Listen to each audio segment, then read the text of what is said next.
Hello everyone, how are you all? I hope you are doing very well.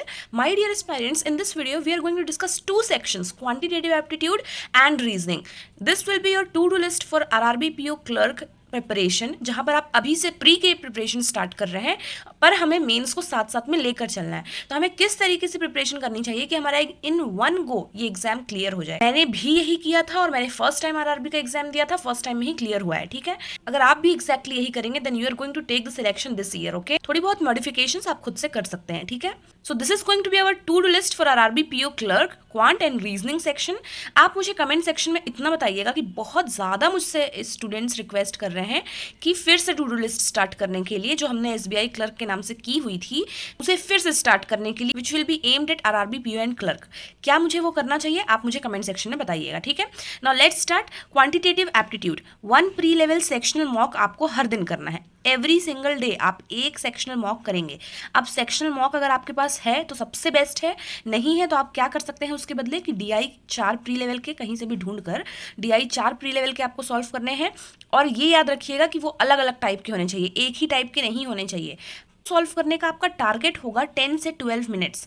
अब मैंने आपको target बताया है, इसका मतलब ये नहीं है कि आप फर्स्ट टाइम जब सॉल्व करेंगे ना यहाँ पर तो आपको 10 to 12 मिनट्स लगेंगे। हो सकता है 10 to 12 मिनट्स में आपके 2 ही DI बन पाए, कोई बात नहीं, लेकिन हमें इस जो टाइम है इसे मिनिमाइज करना है और इस टाइम फ्रेम में लेकर के आना है कि हम 4 DI जो है प्री लेवल की उसे 12-13 मिनट्स के अंदर सॉल्व कर सकें। ठीक है, उसके बाद number series 10 questions, quadratic equation 5 questions, simplification 5 questions और अप्रॉक्सीमेशन 5 क्वेश्चंस। नंबर सीरीज में मिसिंग नंबर सीरीज और रॉन्ग नंबर दोनों रहेगा और इन चारों चीज़ों को करने का आपका टारगेट है 12 मिनट्स। ठीक है, अभी नहीं हो पा रहा है कोई बात नहीं, मैं बार बार बोल रही हूँ, पर आपको उस टाइम फ्रेम में पहुँचना है धीरे धीरे।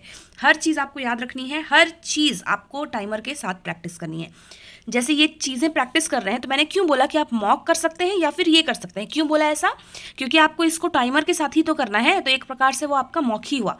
लेकिन याद रखिए यहाँ पे आपका अरिथमेटिक पार्ट छूट रहा है। ठीक है, अरिथमेटिक के लिए हमको क्या करना है कि we need to take new arithmetic topics daily, every single day. ठीक है, आपको एक समझ लीजिए, हमने आज टाइम एंड वर्क का उठाया, we need to solve 20 to 30 questions every day. आज अगर पूरे के पूरे कॉन्सेप्ट या पूरे टाइप के क्वेश्चंस नहीं सॉल्व हो पाए तो हमको तब तक सॉल्व करना है जब तक हमारे कॉन्सेप्ट्स क्रिस्टल क्लियर ना हो जाए। समझ लीजिए 2 दिन लगा, 3 दिन लगा, एंड तब तक जब तक we do everything correctly and we feel confident enough to move to the next topic.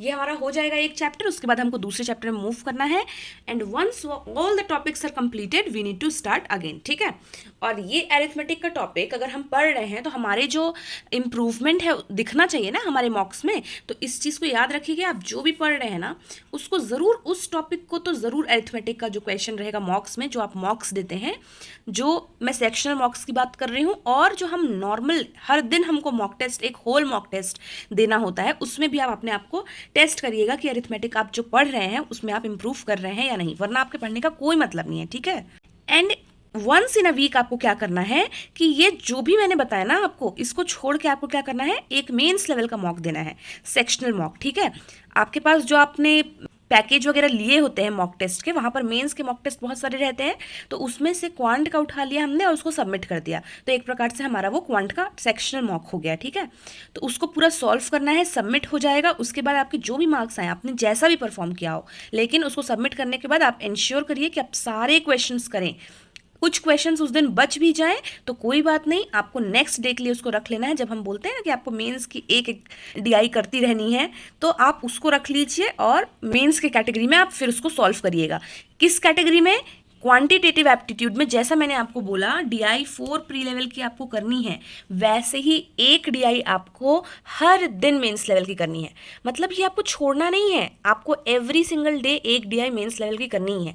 आप चाहे उस दिन मेंस के लेवल का कोई प्रिपरेशन ना कर रहे हो, लेकिन एक DI मेंस लेवल की आपको हर दिन करनी है। ठीक है, next we move to reasoning.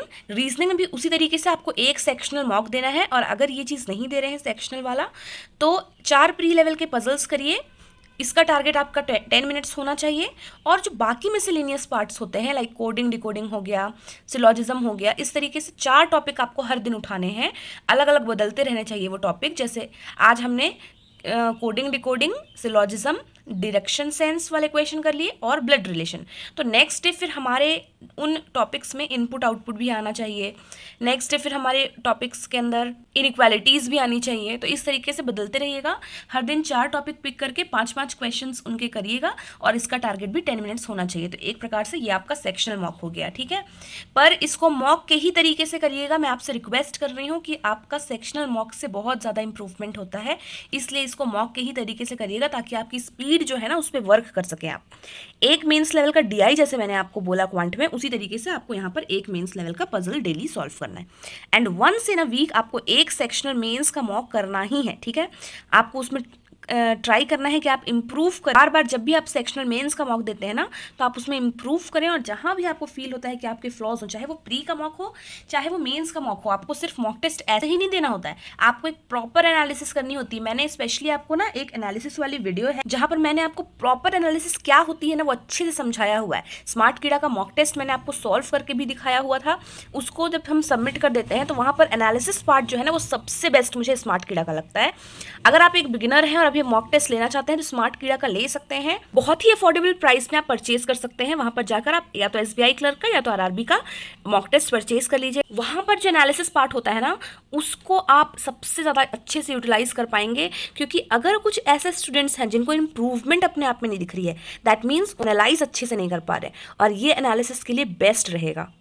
तो वीडियो का लिंक जहां पर मैंने आपको बताया था प्रॉपर एनालिसिस कैसी होती है उसका भी लिंक डिस्क्रिप्शन में रहेगा। स्मार्ट कीड़ा के मॉक टेस्ट परचेज करने का भी लिंक डिस्क्रिप्शन में रहेगा, जाकर वहां से कर सकते हैं, ठीक है। हर चीज़ आपको याद रखनी है कि आपको टाइमर के साथ ही करना है। मैंने आपको क्वांट में भी यही बोला है और रीजनिंग में भी यही बोला है, हर चीज़ आपको टाइमर के साथ ही करना है, वरना आप गलत डायरेक्शन में जा रहे हैं, आप प्रिपरेशन सही से नहीं कर रहे हैं। आप एक क्वेश्चन 10 मिनट्स में बना रहे हैं, साथ में बैठा हुआ स्टूडेंट एक क्वेश्चन वही क्वेश्चन 2 मिनट्स में बना रहा है। डिफरेंस क्या है? दोनों तो बना ही ले रहे हैं, आखिर डिफरेंस है सिर्फ टाइम का, और वो आपका डिफरेंस रिड्यूस होगा अगर आप टाइमर से प्रैक्टिस करेंगे तो। प्री लेवल के पजल्स में अभी कॉन्सेप्ट्स क्लियर नहीं है, थोड़े अप्रोचेस में प्रॉब्लम होती है किस तरीके से जल्दी सॉल्व करें, तो आप 1000 पजल सीरीज रेफर कर सकते हैं अंकुश सर की, उसे आप देख सकते हैं यूट्यूब चैनल पे, आपको फ्रीली अवेलेबल है। और एक ये टॉपिक है क्रिटिकल रीजनिंग का, उसको छोड़िएगा मत। मेरिट शाइन ये चैनल है, मैंने आपको बताया, वहां से आप इसके कॉन्सेप्ट्स क्लियर कर सकते हैं। तो इस टॉपिक को भी छोड़िएगा मत, टाइम टाइम पर आप इसको भी प्रैक्टिस कर लिया करिए। मेंस में आपकी ये बहुत ज़्यादा हेल्प करता है। एंड लास्ट आप उन स्टूडेंट्स में से हैं जिनके कॉन्सेप्ट्स अभी क्लियर नहीं है, तो पहले आप अपने कॉन्सेप्ट्स क्लियर करिए, ठीक है। यूट्यूब वीडियोस बहुत ज़्यादा फ्री में पड़े हुए हैं आपके लिए, आप पहले अपने कॉन्सेप्ट्स क्लियर करिए, जिस भी टॉपिक के आपके कॉन्सेप्ट्स क्लियर नहीं है। एंड किसी भी पेड क्लासेस की ज़रूरत नहीं है इस चीज़ के लिए, बहुत ज़्यादा फ्रीली अवेलेबल है, आप इजिली वहाँ से कर सकते हैं। और आपको एक सही डायरेक्शन अगर चाहिए तो आप टू डू लिस्ट को पहले फॉलो करिए। अगर आप बिगिनर हैं तो टू डू लिस्ट जो मैंने सीरीज चलाई थी उसकी भी लिंक डिस्क्रिप्शन में दे दूंगी, वहाँ से आप चेक कर सकते हैं, ओके। एंड मुझे ज़रूर बताइएगा कि मुझे RRB के लिए टू डू लिस्ट स्टार्ट करना है या नहीं, ठीक है। So that was all for today my dear aspirants. इन दोनों सेक्शन का मैंने आपको क्लियर कर दिया, इसमें आपको क्या करने की जरूरत है। अगर आप ये चीजें नहीं कर रहे हैं तो प्लीज करना स्टार्ट कर दीजिए, okay. So that was all, this is Sabiya signing off, see you in our next session. Till then stay happy, stay blessed, keep learning and thank you so much for watching.